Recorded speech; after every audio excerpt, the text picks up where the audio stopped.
So yan mga utoy, welcome sa isa na namang edisyon ng ating Hunter x Hunter Dark Continent series.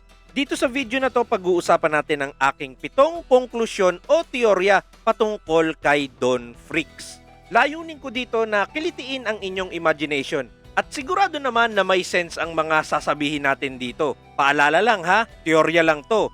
Posibleng mali, pero baka makatsamba tayo. Sa huli, tinitiyak ko na sulit ang pag-click nyo sa video natin. Pero bago muna yan ay inaanyayahan ko kayo na mag-subscribe sa ating YouTube channel, hit the bell icon para ma-notify sa mga bago nating videos. Libre lang yan. So wag na tayo magpaligoy-ligoy, diretso na tayo. Mga utoy, kahit na ano pang teorya at impormasyon ang napanood o nabasa nyo dito sa internet, 3 lang ang katotohanan o confirmed facts tungkol kay Don Freaks.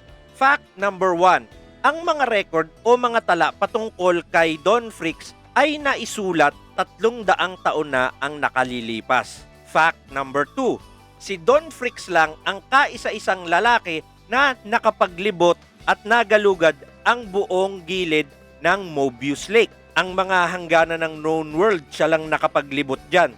Fact number 3, siya ang author ng librong Journey to the New World. Meron daw itong 2 edisyon. Una ay ang pinamagatang East o Silangan na siyang gamit ng sangkatauhan upang maging gabay sa Dark Continent. Sa kasamaang palad, ang West Edition ay hindi pa natatagpuan. So yan lang ang confirmed facts tungkol kay Don Freaks. Liban pa dito sa silhouette na idrinowing ni Togashi Sensei para magsilbi niyang mystery person. So that's it. Yan lang talaga yun. Kahit maubos ang buhok nyo kakaisip, yan lang ang impormasyon tungkol kay Don Freaks. Ngayon, si Jing Freaks meron siyang konklusyon o teorya patungkol sa nangyari sa West Edition ng aklat na Journey to the New World. Unang teorya ni Jing, baka naman hindi pa ito talaga natatagpuan. Sobrang tagal ba naman, 300 years na ang nakalilipas. Ikalawa, sobrang ambisyoso na lang daw nito, hindi niya na lang daw itinuloy isulat.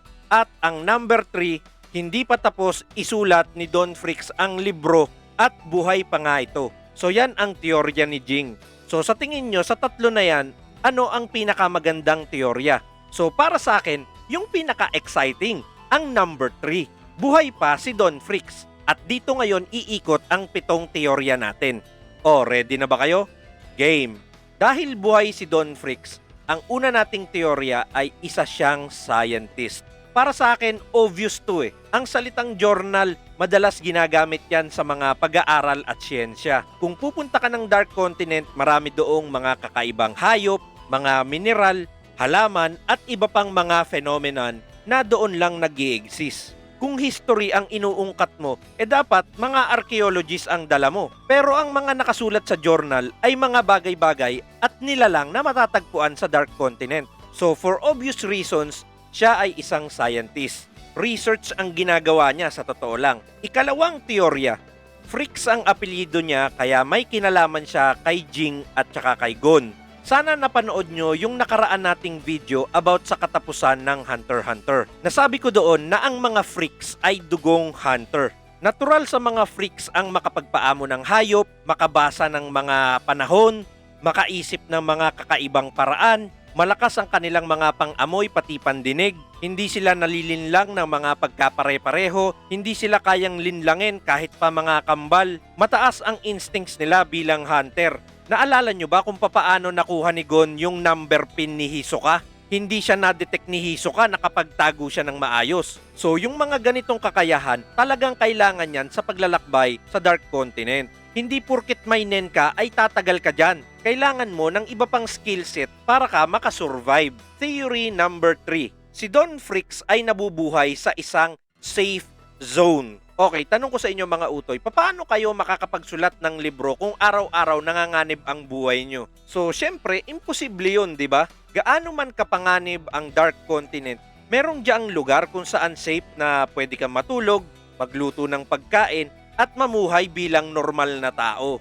Isipin nyo 300 years, malamang meron diyang paraiso para mawili siya na magstay ng ganyang katagal.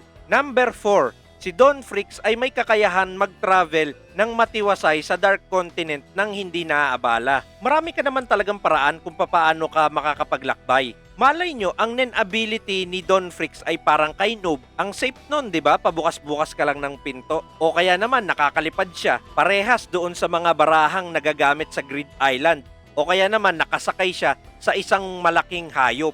Ewan natin, Dark Continent to eh. Dapat alam mo yung mga pangkontra sa mga bagay-bagay. Ito, pangit na lang na example. Pero di ba sabi sa atin ng mga matatanda kapag naliligaw tayo, magbaliktad ng damit? O ganun lang din yun.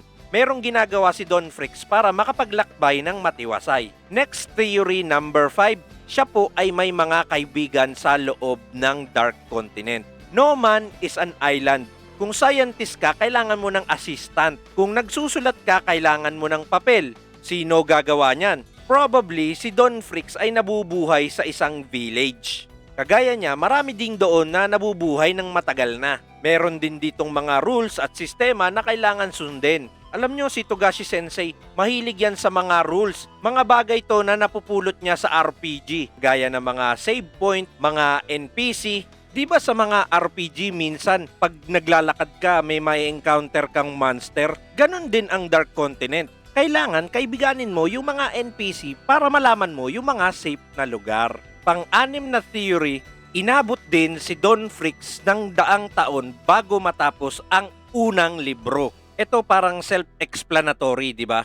Nangangahulugan to na hindi lang 300 years old si Don Fricks. Ito ha, isipin nyo si Beyond, inabot ng ilang dekada para lang sa paghahanda sa Dark Continent. Paano pa kaya si Don Fricks? Tapos magsusulat ka pa. Kumbaga, sa unang libro, lahat ng gagawin niya from scratch. Isipin nyo na lang yung oras na kakailanganin niya. Logical talaga isipin na inabot siya ng 100 years mahigit para sa librong East. So ngayon, punta na tayo sa aking theory number 7. At malamang na dahilan kung bakit mo clinic ang video na to. Si Don Fricks ay may contact sa labas. Sa isip ko, si Don Fricks ay hindi mag-isang pumunta ng Dark Continent. Maari na mag-isa niyang nilakbay ang Lake Mobius. Pero nangangailangan ito ng salapi, oras at mga mapagkakatiwalaang tao. Okay, sabay na nating i-entertain ang tanong na to mula kay @KimpoyGG8475. Makakasama ba si Killua sa Dark Continent, Utoy Sensei? Alam nyo, sa theory number 7, magkakasya na ako sa kaisipan na si Don Fricks ay may contact sa labas. Pero I would go further. Total, theory lang naman eh. Okay, magandang isipin na ang pagkakaibigang Fricks at Zoldyck ay hindi miminsang nangyari. Meron akong magandang basihan dyan eh. Sana natatandaan nyo ang piraso ng impormasyon na to. Sinabi ni Illumi Zoldyck na si Aloka Zoldyck hindi niya alam kung saan nanggaling. Sa madaling salita, si Aloka ay hindi talaga Zoldyck. Marami sa mga nagbabasa ng Hunter x Hunter manga ang nagpapalagay na si Aloka ay isa sa mga 5 threats na tinatawag na I. Kung gusto ni Killua na maintindihan ng sitwasyon ni Aloka, obligado siyang sumunod sa Dark Continent. Now, anong kinalaman nito kay Don Fricks? Hindi ba itineleport ni Aloka itong si Illumi pabalik sa lupain ng mga Zoldyck? Ang conclusion ko, may naging kaibigan si Don Fricks na isang Zoldyck.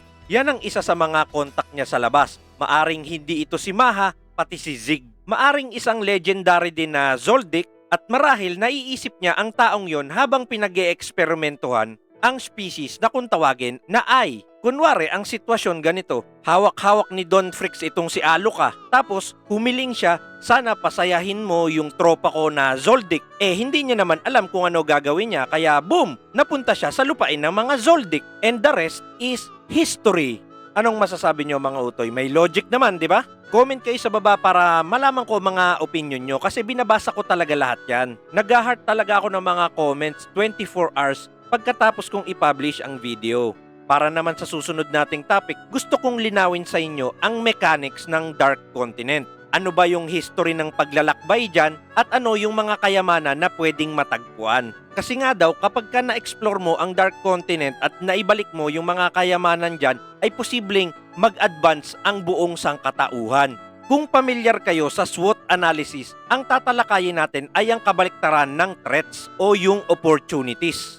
Mahaba kasi ang topic na yan. Kailangan maipaliwanag muna natin yan bago nyo maintindihan yung mga banta sa Dark Continent. So yan, maraming salamat sa inyong pakikinig. Muli, ito po ang inyong Kuya Utoy. Palagi tayo manood ng anime, palaganapin natin ng anime culture, magbasa ng Hunter x Hunter. Hanggang sa muli, paalam!